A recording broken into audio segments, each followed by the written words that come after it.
Аккумуляторная лампа. Давайте рассмотрим данную модель. Она имеет 72 ватта, 15600 миллиампер, что позволяет работать 4 часа непрерывно. Мы включаем лампу, сзади имеется кнопка включения.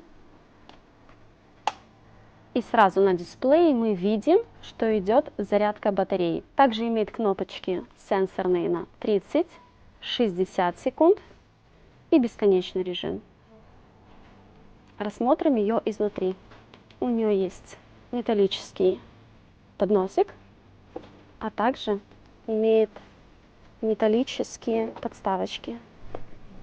Металлические ножки позволяют ставить ручку без проблем, и ваш клиент не дотрагивается до ледовских лампочек. 72 ватта, 1 минуту, и ваш маникюр высушен полностью. Global Fashion.